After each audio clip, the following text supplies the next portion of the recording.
We left off from Sunday with Sister Veronica George facilitating our highlighting our contributions by our ancestors. Amen.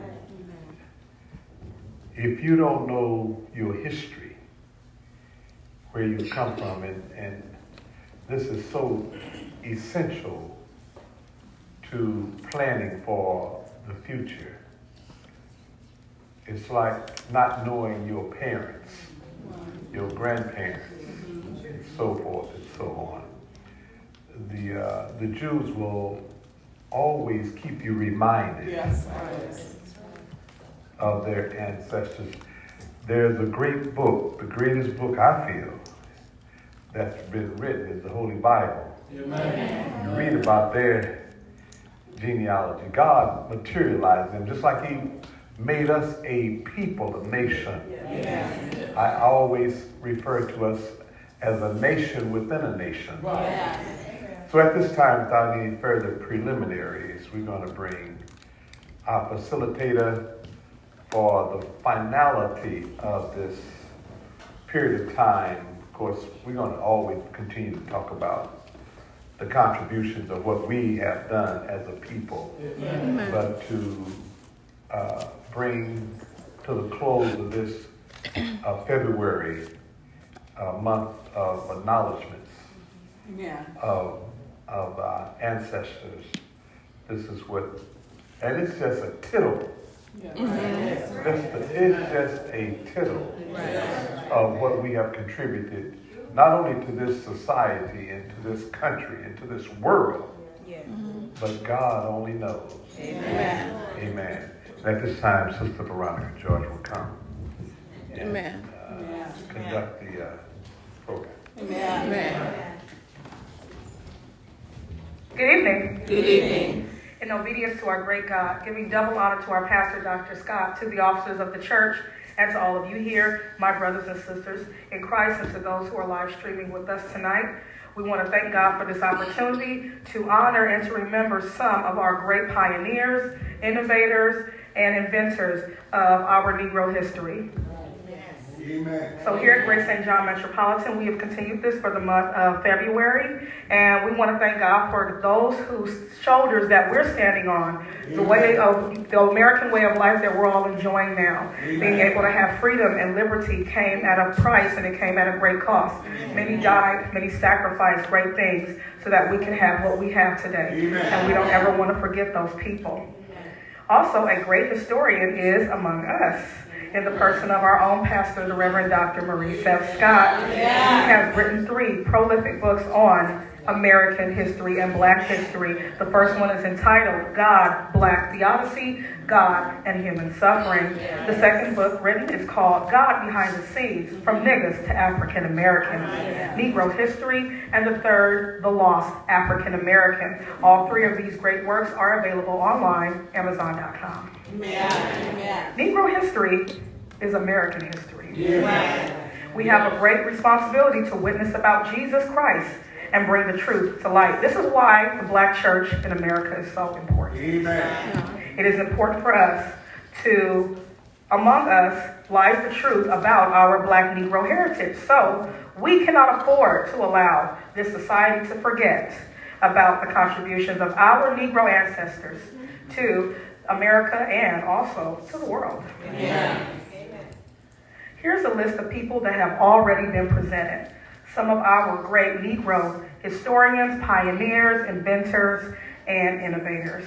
J. Standard, Lewis Latimer, Frederick M. Jones, Charles B. Brooks, Lydia Newman, Michael C. Harvey, Marie Brown, Joseph N. Jackson, Benjamin Thornton, G.T. Sampson, Jesse Ernest Wilkins Jr., Mary Jackson, Catherine C. G. Johnson, Dorothy Johnson Vaughn, Dr. Shirley Jackson, Charles Drew, Philip Emeagwali, Bessie Coleman, Thomas L. Jennings, Granville Taylor Woods, the Reverend Lemuel Haynes, Norman McGee, and the Black Wall Street, Benjamin Banneker, Madam C.J. Walker, George Washington Carver, J.T. White, John Morton Finney, Sarah Boone, Otis Boykin, R.A. Butler, T.J. Marshall, the Black Cowboys, Garrett Morgan, Dr. Charles H. Turner, Daniel Hales Williams, Mary Jackson, George Crumb, and the Tuskegee Airmen. These are just a few of our pioneers, innovators, and inventors that we have given tribute to so far. Amen. Tonight we will continue with that tribute. First will be our own First Lady, Sister Sandra Scott, talking about Willie Ribs. Following her will be Sister Alina Smith, Elijah McCoy. And followed by her will be Sister Alicia Winbush, A.P. Ashbourne. Amen.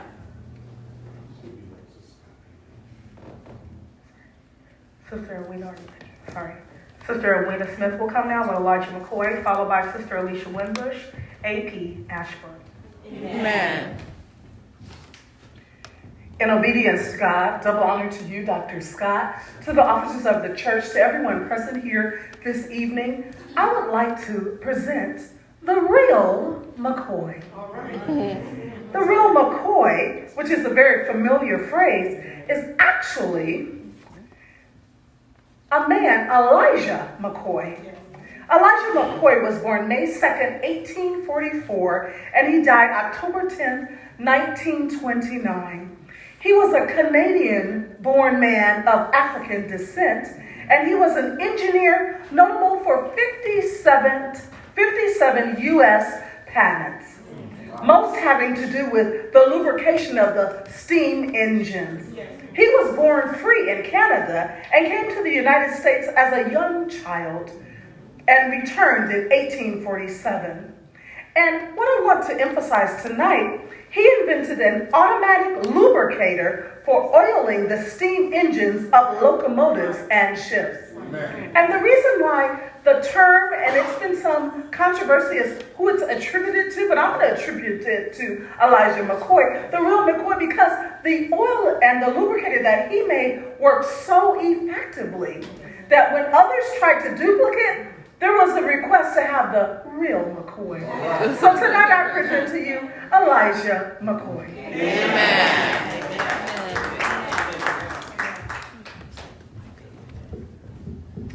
The one who I will recognize this evening is A.P. Ashbourne, Alexander Ashbourne.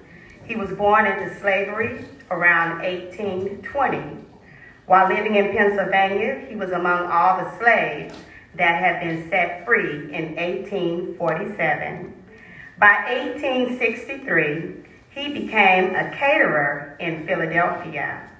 He invented a device called a biscuit cutter, which had a variety of shapes.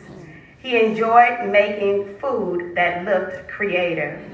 The biscuit cutter invention was patented on November 20th in 1876. In 1875, A.P. Ashbourne also invented the process for refining coconut oil. This refining process included filtration, bleaching, high temperature, and finally hydrogenation to ensure that the unsaturated fatty acids were left in the oil. Because of his invention of this process, coconut oil is used in hair products, food, and scented products. After 1880, Ashbourne left Philadelphia and moved to Oakland, California, to run his own convenience store. He died at the age of 95. Amen.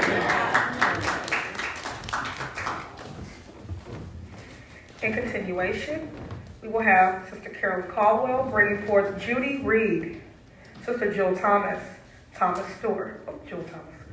Charles, Thomas Stewart, followed by Sister Eunice Burns, Charles W. Chappelle. Amen.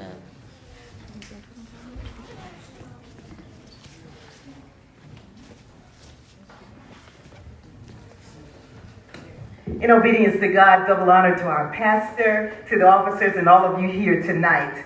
Tonight I will be presenting Judy W. Reed, a Negro woman during the 1800s. She was born in Washington, D.C. in 1826 and passed away in 1905. Besides Miss Reed's U.S. patent registration, there are no other records of her life. Miss Reed received a U.S. patent for an improved dough kneader and roller, granted on September 23, 1884. Miss Reed's improved design of existing rollers allowed the dough to mix more evenly as it progressed between two rollers carved with corrugated slats that would act as kneaders. The invention made the process of making bread much less labor-intensive and more sanitary, keeping the dough clean and protected. It is unknown if Miss Reed was able to read, write, or even sign her name, as her U.S. patent is signed with an X. However, God blessed her with the knowledge to design improvements to the dough kneader and roller that is still useful today throughout the world. Presenting Judy W. Reed. Amen.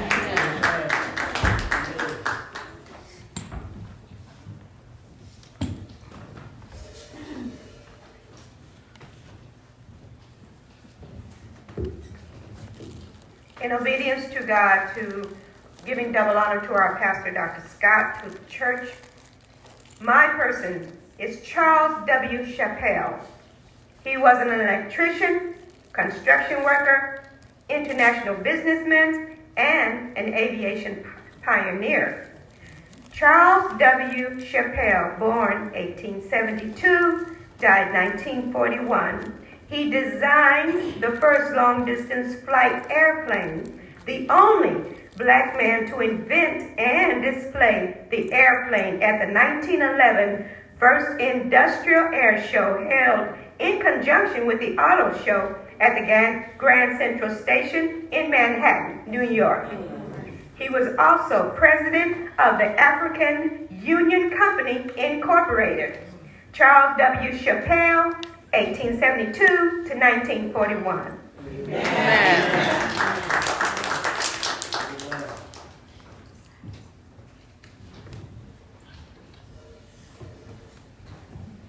In obedience to God and double honor to you, Pastor Scott, to the officers and everyone present, I am presenting and giving tribute to Thomas W. Stewart. Thomas Stewart's first invention was a station street indicator patent in 1883. Before this invention, there were only street signs warning of crossing trains and streetcars. The indicator could be activated by a lever built into the tracks that indicated a train or a streetcar was approaching. Stewart's next invention was an improved mop design that is still in use. In 1893, the year he invented the new mop, the only available mop had to be wrung out by hand. He improved upon this design by adding a clamp and spring that allowed the user to push a lever that wrung out excess water. And we appreciate that. Amen. Stewart also made the mop head to be detachable, so users could replace or clean the mop head as needed. Stewart was born in 1823 in Kalamazoo, Michigan, and died in 1890. His last invention was created in 1887 and was a metal bending machine that had the capability of oscillating. This invention made the process of bending steel safer and more efficient. And that is my presenter for you. Amen. Our next three presentations will be by Sister Audrey Smith, Leonard Bailey, followed by Sister Adrian Brown, Alexander Miles, and Brother Zachary Smith, Alfred Crow. Amen. Amen.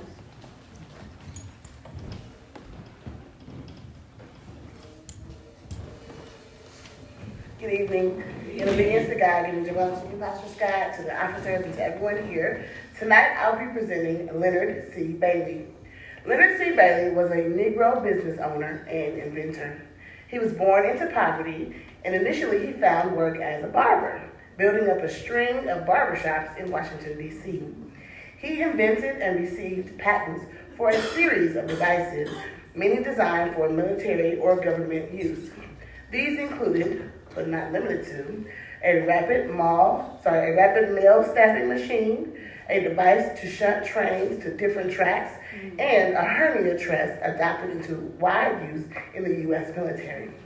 But most currently recognized, he was the inventor of the folding bed. It was a bed that could be tucked away and unfolded when needed. The folding bed is popularly called the Murphy bed, named after William Lawrence Murphy, who indeed secured a patent for the folding bed. But what should be noted is the timeline of events. William Murphy's patent was granted in 1912 and another in 1916. But Mr. Leonard Bailey received his patent for the folding bed on July 18, 1899. That means William Murphy was 13 and 17 years respectively behind the original patented Negro inventor of the folding bed, Leonard C. Bailey. Amen.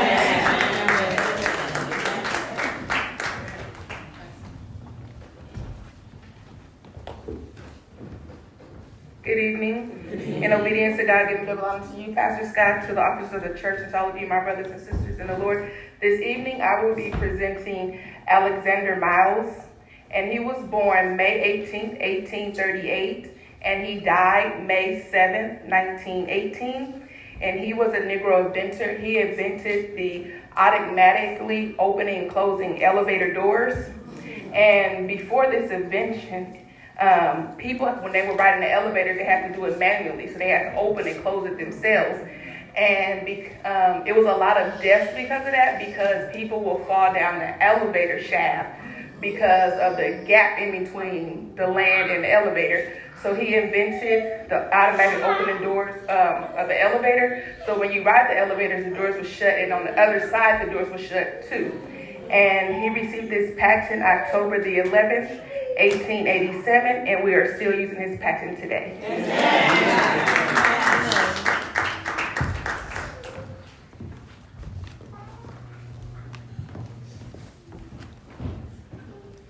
In obedience to God, giving double honor to you, Pastor Scott, officer of the church, and to everyone here, this evening I will be presenting Alfred L. Craw. He was born on September 4th, 1866, and died May 6, 1919. Craw was a businessman and inventor of the ice cream mold and disher. Craw was born in Cambridge, Virginia in 1866, just after the end of the American Civil War. He attended local schools and worked with his father in the carpentry trade as a young man, becoming interested in mechanics. He was sent to Washington, D.C., where he attended Wayland Seminary, one of a number of schools founded by the American Baptist Home Mission Society to help educate Negroes after the Civil War. He then settled in Pittsburgh, Pennsylvania, where he first served as a porter in a drugstore and at a hotel. Alfred noticed that the servers at the hotel had trouble with the ice cream sticking to serving spoons, and he developed an ice cream scoop. On June 10, 1896, Alfred applied for a patent on his invention. He was awarded patent number 576395 on February 2, 1897. The patented ice cream mold and disher was an ice cream scoop with a built-in scraper to allow for one-handed operation. Alfred's functional design is reflected in modern ice cream scoops. Alfred Craw, a patent inventor and important figure in Negro history. Amen. I want to thank sincerely everyone who has come forward these past few Sundays, as well as this Friday tonight. Also, we have a special presentation for you in honor of the great Harriet Tubman, conductor of the network of stations leading hundreds of slaves to freedom, known as the Underground Railroad, and that will be portrayed by Sister Alicia Wimbush tonight. Amen. Yeah.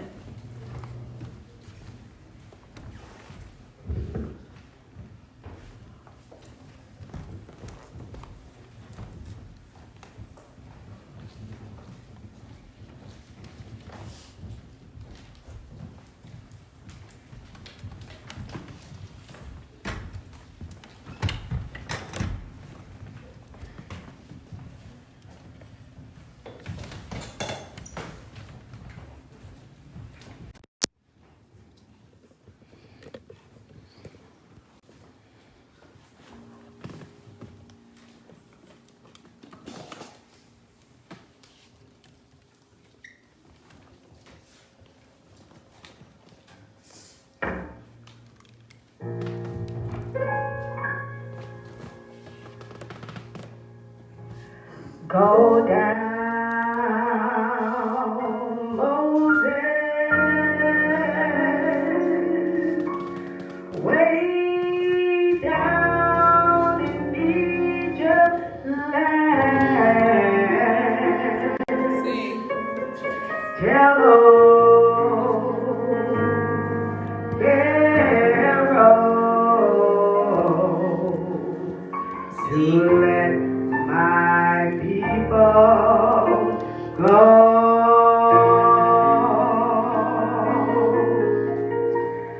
I was born a slave in Maryland. I was the fifth of 9 children. My parents named me Inventors. I remember when I was about 5 years old, I had to help take care of my younger siblings because our mama, she was made to work in the master's house, and we were left home alone. I remember being hired out to other slave masters, and I had to go work in the field and cut down and chop cotton. It was so cold. I remember being out in the weather. But I had to work, and I got sick so many days. And I couldn't work. And after that, the master threatened to sell me. And I hated being away from my family. I hated being away from my mom and my daddy. But I had to go to work. One day when I was about a teenager, I remember going into a store. And this other slave owner came through, and he was chasing his slave. And I looked around, and he said, "Stop that slave." But that slave took off running. And that master got so mad that he threw something and hit me in the head. And I was wounded. I passed out. And ever since then, I began to have seizures. And even when I would go working in the field, I remember passing out. But that's when I also began having visions and dreams. I could see things. It was like God was showing me something. And I said, God, I want to be free. I didn't want to be sold to another family. I didn't want to leave my people. But I knew that was coming because I couldn't work too much. So after that, I said, Lord, please remember your people. I began to pray to God all the time. I ended up meeting a man named John Tubman. We fell in love. And we got married. And I began to talk to John about being free, but he didn't want to hear that. He wanted to stay on the plantation. I said, God, I got to get out of here. Not long after that, I said, Lord, please guide me. I remember running away at night from the plantation. And I ran so far toward north. And as I went through all the pathway and the river and the water, I said, God, please guide me. I remember going over 300 miles. 3 days it took me until I ended up in a place called Philadelphia. And when I reached there, I said, God, I'm free. I couldn't believe it. God had blessed me to get my freedom, but I wasn't satisfied. I ended up going back. I said, Lord, guide my way, God. I'm going back. I got to remember my people. And he blessed me to make it back. And when I got back there, I talked to my husband and found out he had married another woman. I was so hurt. But you know what? I didn't let that stop me. I went to my family and I said, come on, we got to leave this place. There's freedom over in the north. And my family, they traveled with me. And I took anybody with me who would come. And as we traveled down this dangerous route that we now call the Underground Railroad, you know, I didn't walk alone. I carried a gun. And I told everybody who came with me, if you even thought about turning back, I'll shoot you. Because I could not allow nobody to let it be known about the Underground Railroad. And you know what? It wasn't just a road. It wasn't just a pathway, but it consisted of houses. People who housed us, people who helped us, that God used. God blessed our people to be free. I went back over a course of 10 years. freed over 300 people. God been good to us, y'all. The Lord been so kind to us. And I also served in the Civil War as a scout. And the Lord blessed me to be a nurse, to help so many people. I became known as Harriet Tubman, but better known as Moses.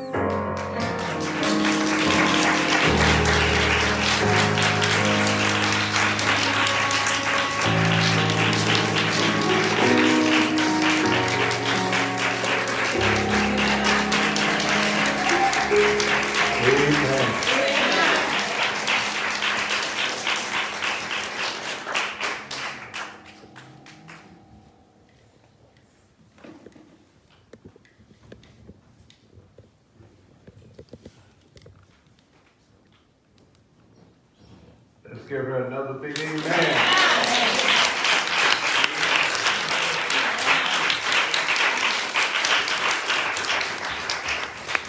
I want to thank Sister Alicia Wimbush for that beautiful monologue.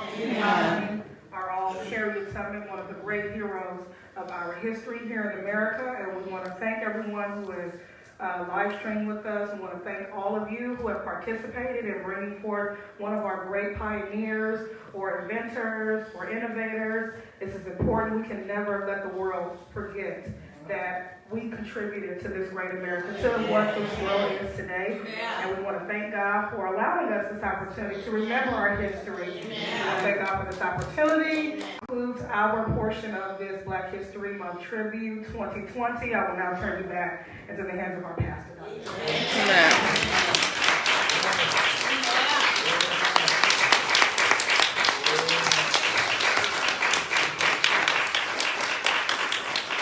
It is very gratifying to just hear from those that came forward of the outstanding contributions. It's just a tip of what we contributed to this way of life as well as to the world. And I want to commend Sister Veronica George, who's always been a great facilitator.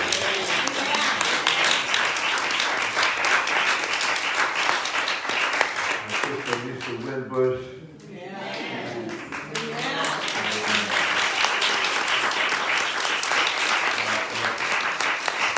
Very captivating the way she put herself in the attitude and mindset of portraying one of our great pioneers. Yes, the Black Moses. Yes. And as a matter of fact, Sister Elaine, I want to see that again tonight. Yes, sir. Amen. Amen. I want to see Moses again.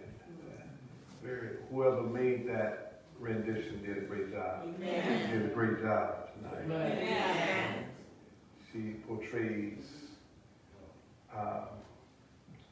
great faith and courage. Amen.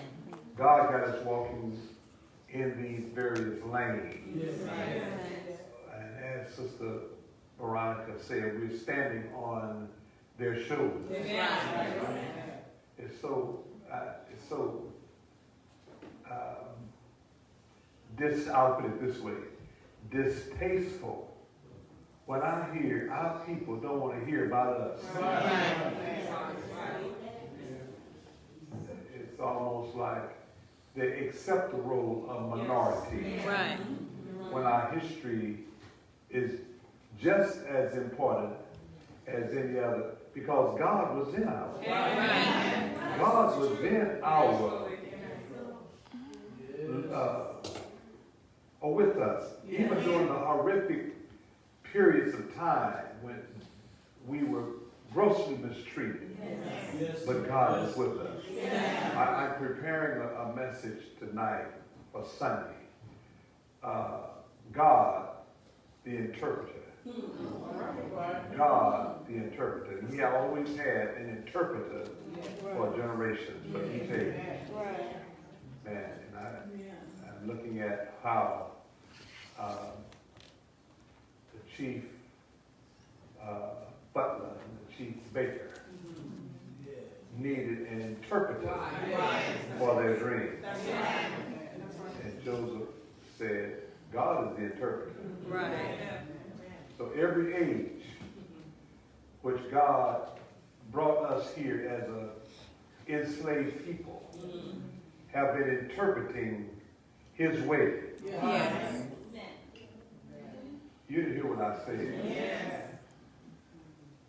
This is why God used Bishop Absalom Jones and the other Richard Allen and so many other pastors to interpret it's time now.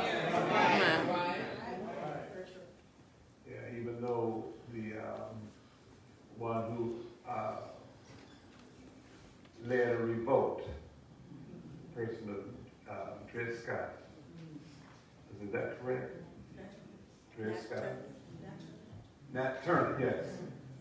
Nat Turner. Dred Scott was the case that we portrayed when we were in St. Louis. Amen.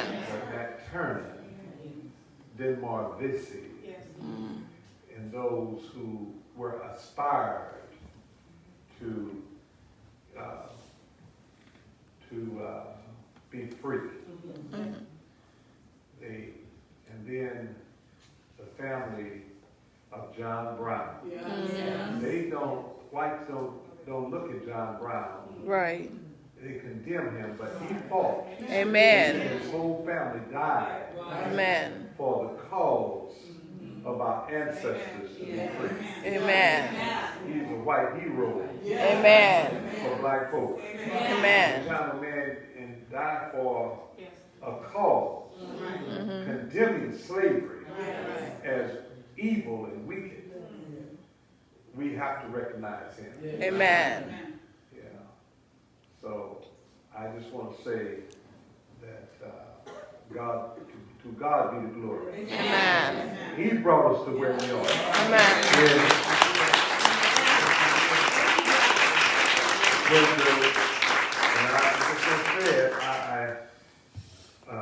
Kenneth M. Stamp, I read a book when I was in college, studied the Peculiar System, I believe it was, by Kenneth M. Stamp, written by a renowned, he was great what he wrote, Peculiar System. He brought out when the white bigots in his book said, I'm trying to get it correct, where we had no soul, but God, he brought it out that we do have soul. Amen. Amen. And we fought in every war that has been. That's right. We have fought in every war That's right. that has been fought. And we always talk about Christmas at Tuck. There was more blacks involved. Right. Besides Christmas at Tuck. That's what but we have to do the research. Yes. And of course, we fought in every war. And if it wasn't for the contributions in the Civil War, the South was winning. Right. Amen. And then in World War II, if it wasn't for blacks being in, and also the World War I, World War II especially, when we always know the famous Tuskegee Airmen. And Dory Miller, my grandmother used to tell me that he was our distant cousin. He was one who shot down. Never trained, but he shot down so many during that time of the attack of Pearl Harbor. She had a picture of him, and they have a cemetery right outside of Waco, Texas. Dory Miller is where my uncles on my father's side, I think my aunts and my grandmother are buried.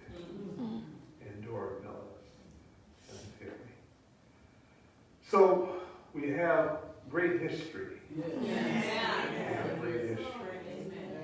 And of course, in our age and day, I cannot forget the late Dr. Carl J. Anderson. Was a great pioneer in Christendom in this country. Amen.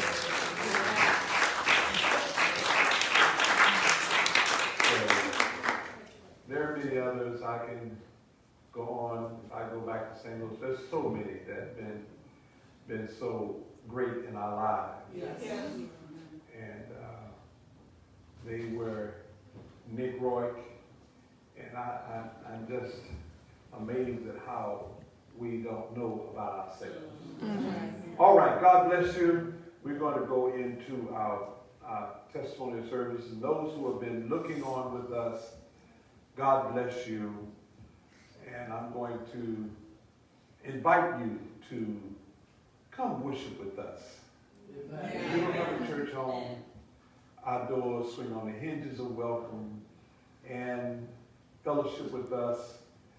All we do is teach the Bible. We praise God. We love God. We love one another. And we love you. Amen. So God bless you until next time. Be it the Lord's will on Sunday morning. We'll see you then.